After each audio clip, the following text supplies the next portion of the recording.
আসসালামু আলাইকুম দর্শক, আজকে দারুণ মজাদার এবং লোভনীয় একটা পিঠার রেসিপি শেয়ার করব। আজকে তৈরি করে দেখাবো পাটিসাপটা পিঠা।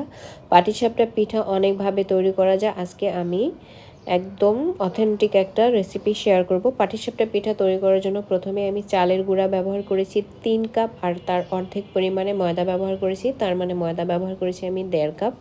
দিয়ে দিব আমি পরিমাণ মতো গুড়।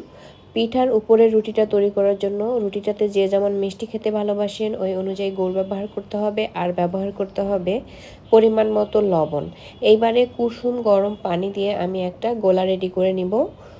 আপনারা চাইলে এক্ষেত্রে কিন্তু কুসুম গরম দুধটাও ব্যবহার করতে পারেন, তবে আমি যেহেতু আজকে গুঁড়ো দুধ ব্যবহার করব এর সাথে, তাই আজকে আমি কুসুম গরম পানি দিয়ে এই পিঠার ব্যাটারটা রেডি করে নিচ্ছি। আর পিঠার ব্যাটারটা আমি হাত দিয়ে তৈরি করেছি। আমার পিঠার ব্যাটারটা হয়ে গিয়েছে। এখন আমি এখানে অ্যাড করে দিয়েছি 3 টেবিল চামচ গুঁড়া দুধ। গুঁড়া দুধটাকেও এই ব্যাটারের সাথে ভালো করে মিশিয়ে নিয়ে তারপরে একদম মসৃণ করার জন্য আমি ব্যাটারটাকে সেঁকে নিব। এতে করে হবে কি, পিঠার ব্যাটারের ভিতরে কোনো রকম কোনো লাম্পস থাকবে না। আর ব্যাটারের ঘনত্ব আপনারা লক্ষ্য করুন, আমি কিন্তু এক্স্যাক্ট পরিমাণ পানি কতটুকু ব্যবহার করেছি সেটি আর বলিনি। এরকম কনসিস্টেন্সি করার জন্য যতটুকু পানি প্রয়োজন হয় ঠিক ততটুকু পানি কিন্তু ব্যবহার করতে হবে। এখন ব্যাটারটাকে আমি 30 মিনিটের জন্য রেস্টে রেখে দেবো, যেহেতু আমি শুকনো চালের গুঁড়া ব্যবহার করেছি। এখন আমি পিঠার পুরটাকে তৈরি করে নিব। পুর তৈরি করার জন্য প্রথমেই আমি 3 টেবিল চামচ ঘি নিয়েছি, আর তাতে আমি অ্যাড করে দিয়েছি 1/4 কাপ চালের গুঁড়া। 3 থেকে 4 মিনিটের মতো লো ফ্লেমে চালের গুঁড়াটাকে ভালো করে ভেজে নিতে হবে। যখন ভাজা হয়ে যাবে ওই পর্যায়ে এখানে আমি অ্যাড করে দিব জাল করে নেওয়া তরল দুধ। আমি 2.5 কাপ পরিমাণে ব্যবহার করেছি, আর ব্যবহার করেছি এখানে স্বাদ মতো লবণ। এখন নেড়ে চেড়ে মিক্স করে তারপরে জাল করে নিতে হবে। আর তারপরে মাঝখানে অ্যাড করে দিব আমি পরিমাণ মতো চিনি। পুরে যে যেমন মিষ্টি খেতে ভালোবাসেন ওই অনুযায়ী চিনি ব্যবহার করতে হবে।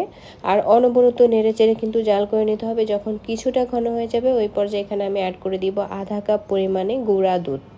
গুঁড়া দুধ দেওয়ার পরে অনবরত মিশিয়ে নিতে হবে, আর না হলে কিন্তু দুধটা দলা পেকে যাবে। আর এই মুহূর্তে অনবরত এই জন্যই নাড়তে হবে, আর না হলে কিন্তু যেহেতু চালের গুঁড়ো ব্যবহার করেছি এটা কিন্তু দলা পেকে যাবে। আর একটু পাতলা অবস্থায় আমি নামিয়ে এক সাইডে রেখে দিয়েছি। এখন আমি পিঠা তৈরির মূল স্টেপে চলে যাব। আমি একটা ননস্টিকি ফ্রাই প্যান ব্যবহার করেছি, আর এখানে আমি প্রথমেই তেল দিয়ে তারপরে একটা পরিষ্কার কাপড় দিয়ে মুছে তারপরে একটা নির্দিষ্ট পরিমাণ ব্যাটার দিয়েছি। দেওয়ার পরে আমি প্যানটাকে এভাবে নাড়িয়ে কিন্তু একটু ছড়িয়ে দিয়েছি। আর এটা ঢেকে দেওয়ার কোনো প্রয়োজন নেই, কিছুক্ষণ রেখে দিলেই এরকম ছিদ্র ছিদ্র হয়ে যাবে। যখন বোঝা যাবে যে এই রুটিটা কিন্তু হয়ে গিয়েছে ওই পর্যায়ে আমি যে পুরটাকে রেডি করে রেখেছিলাম সেটাকে কিন্তু এরকম এক সাইড থেকে দিয়ে দিতে হবে। এইবারে পিঠাটাকে ভাঁজ দিয়ে নিব। আর পাটিসাপটা পিঠার ভাঁজ খুব সহজেই কিন্তু দেয়া যায়। আমি কিভাবে ভাঁজ দিচ্ছি আপনারা ভিডিও দেখলেই বুঝতে পারবেন। আর এই যে দেখুন পাটিসাপটা পিঠার উপরের দিকটা কি সুন্দর ছিদ্র ছিদ্র হয়েছে। আর যদি একদম মসৃণ করে তৈরি করতে চান সেই ক্ষেত্রে চুলার ফ্লেম একদম লোতে রেখে তারপরে এই রুটিটাকে তৈরি করে নিতে হবে। আমি আরও একটি পিঠা একইভাবে ভাঁজ করে দেখিয়ে দিচ্ছি কিভাবে তৈরি করেছি। প্রথমে ব্যাটার দিয়ে দিতে হবে, আর এই পর্যায়ে যদি চুলার ফ্লেমটা একটু বেশি থাকে তাহলে কিন্তু ব্যাটারের উপরে রুটির গায়ে এরকম ছিদ্র ছিদ্র তৈরি হবে। এখন আমি পিঠার ভাঁজটা দিয়ে নিব এবং সবগুলো পিঠা কিন্তু একে একে আমি একই পদ্ধতিতে তৈরি করে নিব। পাটিসাপটা পিঠার ভাঁজ দেওয়া খুবই সহজ, যে কেউ কিন্তু এটা যে কোনো সময় তৈরি করে নিতে পারবেন। আর আমার সবগুলো পিঠা কিন্তু ইতিমধ্যে তৈরি করা হয়ে গেছে। আর দেখুন প্রত্যেকটা পিঠা কতটা লোভনীয় হয়েছে এবং কতটা পারফেক্ট হয়েছে।